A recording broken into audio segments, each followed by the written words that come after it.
Menanti sikap negarawan seorang Prabowo Subianto.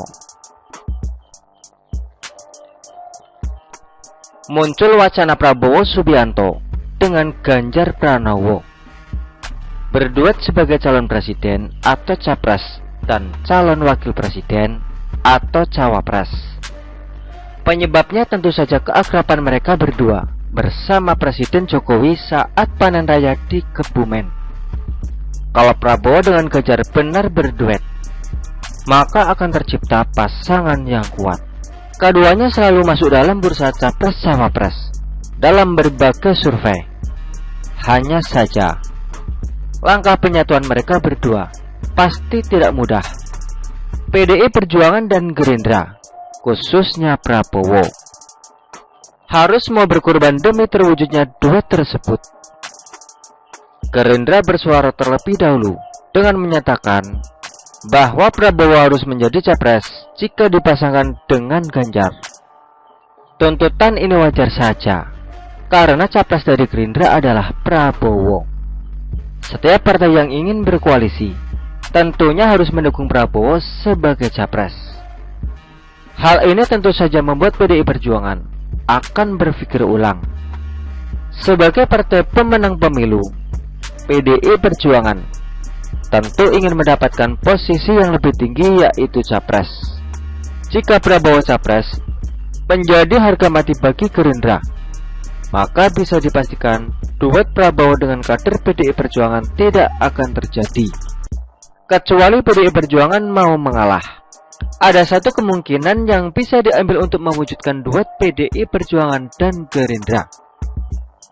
Kemungkinan ini bisa terjadi jika Prabowo mau meletakkan keinginannya menjadi presiden dan memilih mengajukan kader Gerindra yang lain untuk menjadi cawapres.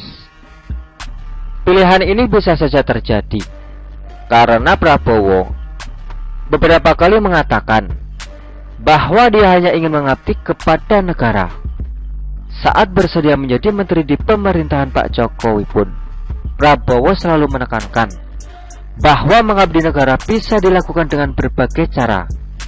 Bisa saja Prabowo memilih sikap menarik diri dari capres demi terwujudnya pasangan yang kuat antara kader PDI Perjuangan dengan Gerindra. Jika Prabowo mengambil langkah itu, maka bisa dipastikan nama Prabowo akan semakin baik. Prabowo bisa dianggap sebagai seorang negarawan yang berani meletakkan ambisi pribadi demi kepentingan negara. Prabowo bisa jadi dianggap berperan dalam menciptakan duet yang menjamin kelanjutan program Pak Jokowi. Bukankah ini juga bisa dianggap mengabdi kepada negara? Naiknya citra Prabowo tentu akan menaikkan jumlah pemilih Gerindra. Potensi kemenangan duet kader PDI Perjuangan dengan Gerindra pun semakin besar. Dengan begitu, kelanjutan program Pak Jokowi pun bisa diamankan. Bukankah ini yang dibutuhkan oleh negara Indonesia sekarang? Karena itulah, Prabowo mempunyai kesempatan dikenang sebagai seorang negarawan yang mau mengorbankan ambisinya demi pengabdian kepada negaranya. Bukankah ini lebih baik daripada dikenang sebagai peserta pemilu yang selalu gagal? Begitulah kura-kura. Artikel ini diambil oleh siwo.com dan ditulis oleh Francine Arianto. Bagaimana menurut Anda?